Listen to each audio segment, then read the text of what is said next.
Hi friends, ఈ వారం general knowledge క్వశ్చన్స్లో మనము జీవనరేఖ అనే శీర్షికలో మనము ఏమి నేర్చుకుందాము?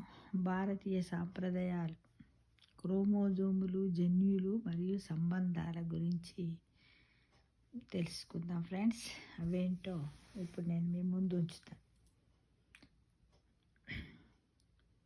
భార్యాభర్తలు అనేది మొదటి తరం, పిల్లలు అంటే తోబుట్టువులు రెండవ తరం. వారి తల్లిదండ్రుల నుండి 50% క్రోమోజోములను తీసుకుంటారు, కాబట్టి 50% జన్యులు పంచుకుంటారు. తర్వాత మూడవ తరం గ్రాండ్ పేరెంట్స్, మొదటి తరం ఒక 25% జన్యువులని గ్రాండ్ పిల్లలు పంచుకుంటారు. అంటే మనుమలు, అమ్మమ్మ, నానమ్మ, అమ్మమ్మ, తాత వాళ్ళ నుంచి ఒక 25%.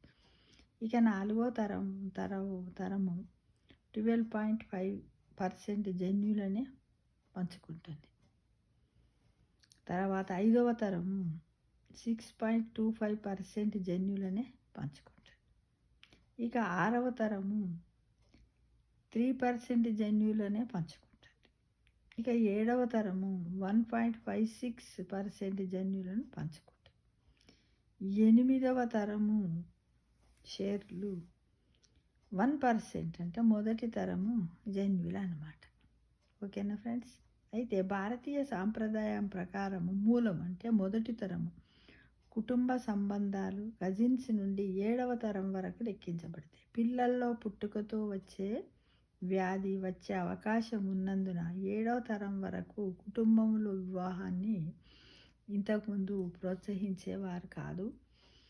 అంటారు కదా, ఎవరైనా పెళ్లి చేయాలంటే 7 తరాలు చూడాలని, అలా చూసేవారు. ఈ మధ్యకాలంలో అదంతా ఏం పట్టించుకోవడం లేదు ఫ్రెండ్స్.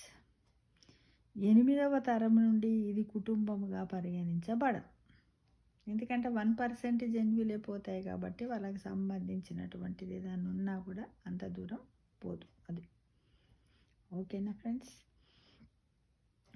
అయితే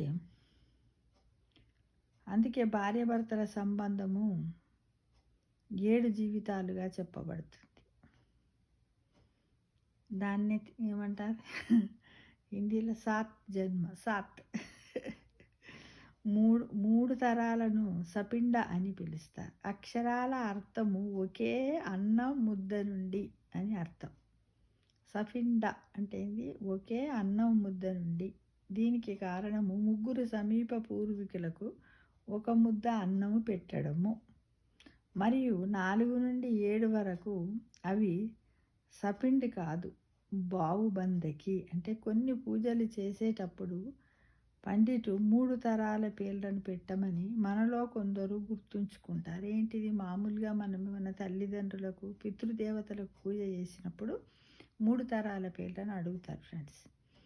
7 తరాల తర్వాత ఆ బంధము కుటుంబానికి చెందినది కాదు, కానీ అదే వంశానికి చెందినదిగా పరిగణించబడుతుంది. గోత్రం ఉంటుంది కదా మనకు, ఆ గోత్రనామాలను మాత్రము పరిగణించబడుతుంది ఫ్రెండ్స్.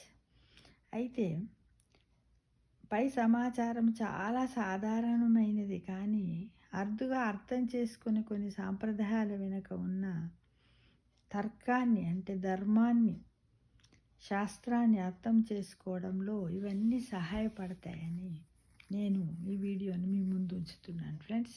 ఇవన్నీ మనకు తెలియాల్సిన విషయాలే కదా. చాలామంది అంటారు, ఇప్పుడు మనం కూడా డాక్టర్ దగ్గరికి వెళ్ళి మన పిల్లలకే కానీ మనకే కానీ ఏదైనా జబ్బులు వచ్చినప్పుడు, మీ 4 ఫాదర్స్కి ఏమైనా ఉన్నాయా అమ్మ, మీ మదర్కి ఉందా, మీ మదర్ వాళ్ళ మదర్కి ఉందా, మీ ఫాదర్ వాళ్ళ ఫాదర్కి ఉందా, వాళ్ళ మదర్కి ఉందా అని అడుగుతూ ఉంటారు కదా. అందుకు ఇదే నిదర్శనమని మనం అందరం తెలుసుకుంటే బాగుంటుంది మిత్రమా.